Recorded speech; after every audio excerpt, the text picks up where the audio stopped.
Buenos días. En esta oportunidad del grupo 2 nos toca hablar sobre el acoso escolar en personas con discapacidad intelectual. Mi grupo está conformado por Berta Álvarez, Kiara Vega, Milady Gómez, Antonet Vicente y mi persona, Ashley Morales.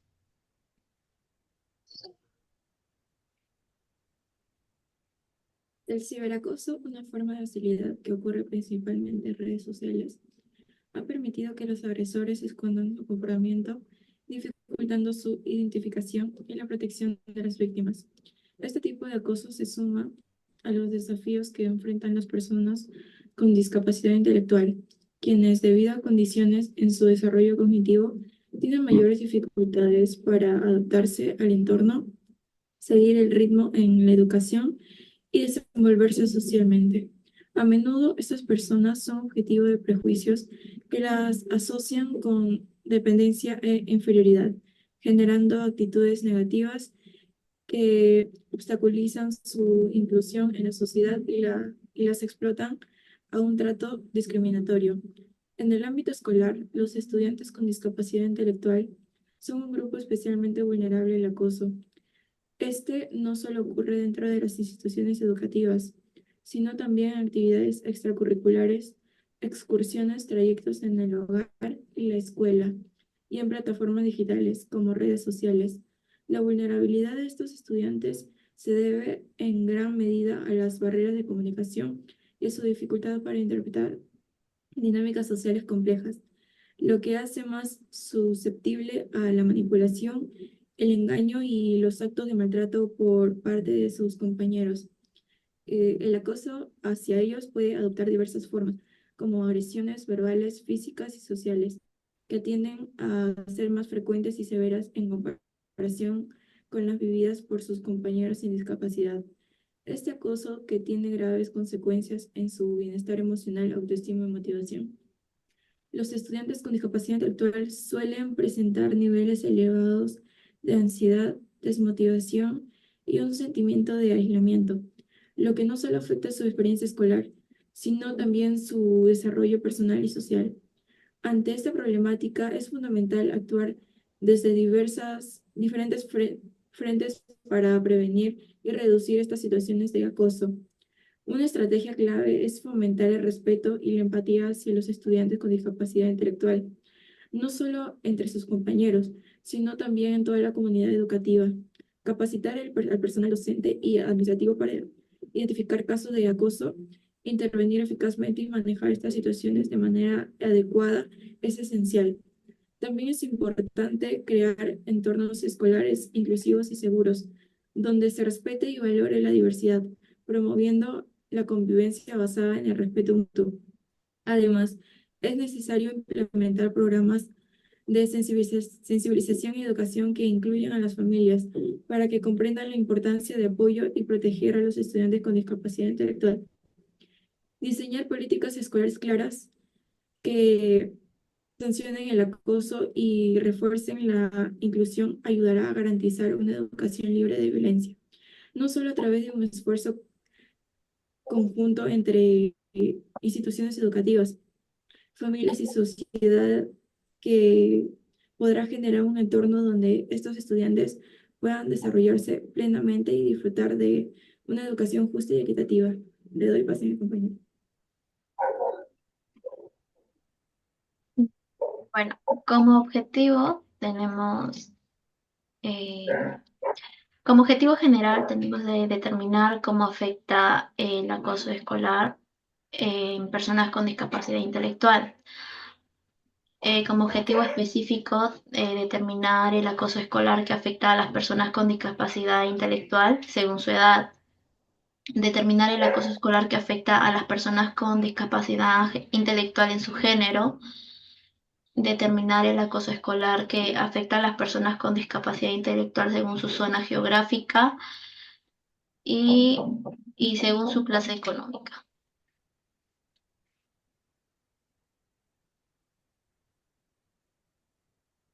Como antecedentes tenemos los estudios sobre el acoso en estudiantes con discapacidad intelectual. Estos alumnos enfrentan desafíos únicos que los hacen particularmente vulnerables al acoso físico y psicológico. En entornos académicos, la presencia de una discapacidad intelectual a menudo implica las dificultades en la comunicación y el entendimiento social, asimismo la adaptación. Las investigaciones proponen un enfoque integral para abordar este problema, destacando varias estrategias claves, como la intervención familiar y escolar. Es esencial fomentar la socialización y el manejo emocional en el hogar y la escuela. Las prácticas de crianza deben enfocarse en reforzar el autoestima y resiliencia emocional de los niños. Los educadores y los padres deben colaborar estrechamente para crear un entorno de apoyo donde los estudiantes se sientan seguros y valorados. Esto incluye la implementación de las actividades que promuevan la inclusión y la empatía entre todos los alumnos. La autoridad y mediación.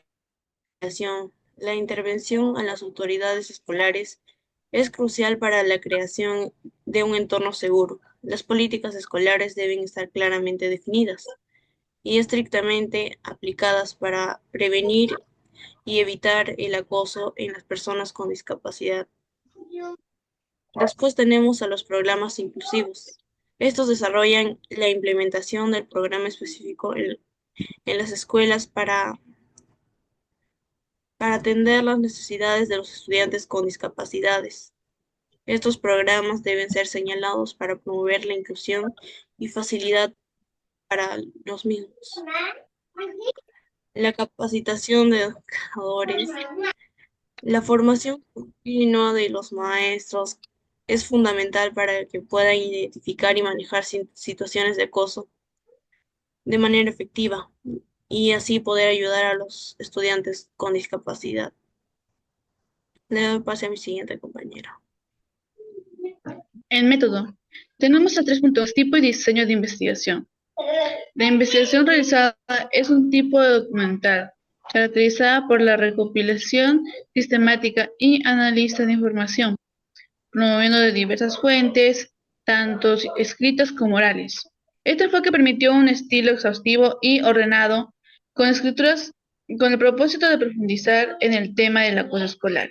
Por eso utilizó un diseño bibliográfico que posibilitó identificar, seleccionar y analizar de manera precisa y detallada la información permitida. El proceso incluyó un enfoque crítico, evaluando la validez, actualidad y relevancia de los documentos seleccionados, lo que permitió generar un marco teórico sólido y calificable, confiable que sustente esta investigación. En 3.2 tenemos escenario de estudio.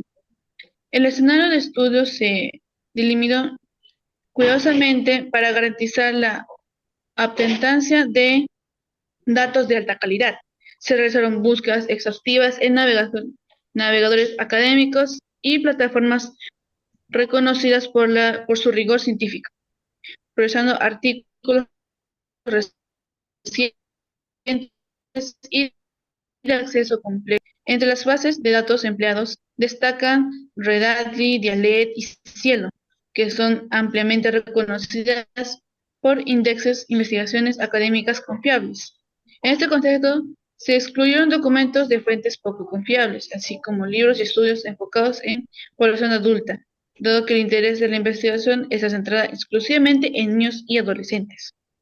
Adicionalmente, se diseñó una estrategia de búsqueda mediante palabras clave, como acoso escolar, intimidación y bullying, garantizando que la información recopilada fuera pertinente y específica para los objetivos planteados. En 3.3 tenemos técnica e instrumentos de recolección de datos.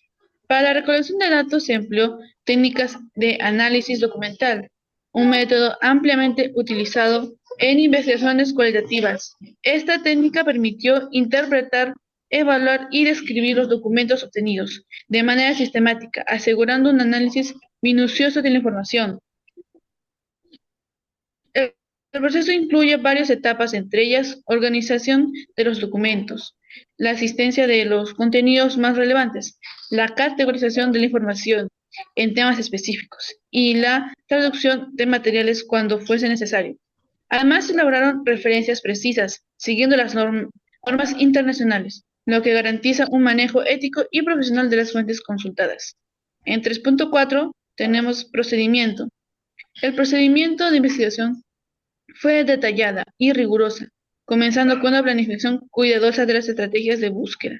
En primer lugar, se establecieron criterios claros para filtrar la búsqueda, priorizando fuentes confiables y excluyendo información irrelevante. Posteriormente se realizaron los títulos y las referencias de los documentos seleccionados, realizando una lectura completa, cuando el material resultaba potencialmente útil para la investigación.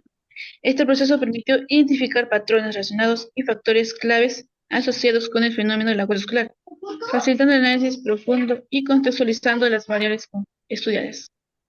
En 3.5 tenemos el rigor científico. El rigor científico fue una prioridad a lo largo de todo el proceso y de investigación. Para garantizarlo, se evaluó de manera constante la credibilidad y autenticidad de los documentos seleccionados, verificando que estos fueran coherentes con la realidad estudiada. Asimismo, se aseguró que la metodología empleada fuera adecuada para responder a los objetivos planteados. Se implementaron procedimientos rigurosos para hacer esta búsqueda minuciosa, identificando factores, condiciones y relaciones que explican las variables de fenómenos investigados. Esto fortaleció la validez interna y externa de los resultados obtenidos, proporcionando una base sólida para las conclusiones y recomendaciones derivadas del estudio. En 3.6 tenemos aspectos éticos. La investigación se desarrolló respetando estrictamente los principios éticos fundamentales. Se garantizó el adecuado reconocimiento de las fuentes a través de citas rigurosas y precisas, lo que contribuyó a fomentar la confianza en la información presentada. Además, se compartió información relevante sobre la salud mental, considerando el impacto social que el tema del acoso escolar puede generar. Este enfoque ético no solo refuerza la credibilidad de los resultados, sino que también promueve una comprensión responsable y consciente del fenómeno. Por último, se mantuvo un compromiso ético en todas las etapas del proceso, priorizando los objetivos, la transparencia y el respeto hacia las fuentes utilizadas. Este enfoque integral garantiza que los resultados obtenidos sean útiles y pertenencias para la sociedad de su conjunto. Le pase a mi compañera.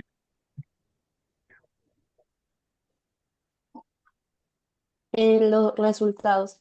En el primer cuadro podemos ver la relación entre hombres y mujeres. En el segundo, el gráfico podemos ver que menores de 50 años, o sea, de 10 a 19 años, es la mayor prevalencia. En el tercero, podemos ver 188,6 millones de euros en actividades relacionadas con la discapacidad intelectual. Y en el último cuadro podemos observar el porcentaje que se sufre en las escuelas públicas. Siguiente. En la discusión, en el primer punto, la prevalencia de la discapacidad intelectual es un tema que ha despertado el interés de la comunidad científica y social debido a su impacto en diversas áreas de la salud.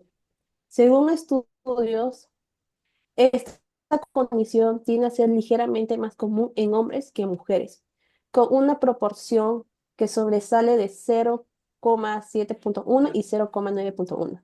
Este patrón, observado a lo largo de diferentes investigaciones, podría explicarse por factores genéticos, biológicos o incluso sociales.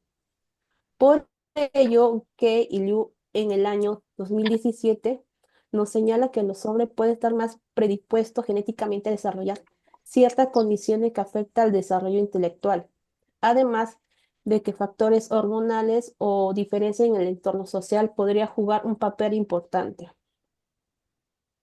Por lo tanto, Es fundamental continuar investigando estas causas para comprender mejor la diferencia de género en la discapacidad intelectual. En el segundo punto, en cuanto a la incidencia de esta condición según la edad, los datos muestran que las personas menores de 50 años, adolescentes entre 10 y 19 años. Este rango de edad es crítico, ya que durante la adolescencia se producen importantes cambios físicos, emocionales y sociales que agravan las dificultades asociadas con la discapacidad intelectual. Además que Gerano y Flores en el año 2020 nos destaca que este dato subraya la importancia de implementar políticas públicas y servicios especializados para atender a esta población joven. Entre ellas, las estrategias que sugiere es el diagnóstico temprano, la educación inclusiva, el desarrollo de habilidades adaptativas y el apoyo en la transición hacia la adultez. Estas medidas no solo mejoran la calidad de vida de los adolescentes, sino que también le permiten que se integren más efectivamente en la sociedad y enfrenten los desafíos de la vida adulta. En términos de inversión económica, es alentador observar el compromiso de algunas regiones hacia las personas con discapacidad intelectual. Por ejemplo, una región destinó 188,7 millones de euros a programas relacionados con la discapacidad intelectual.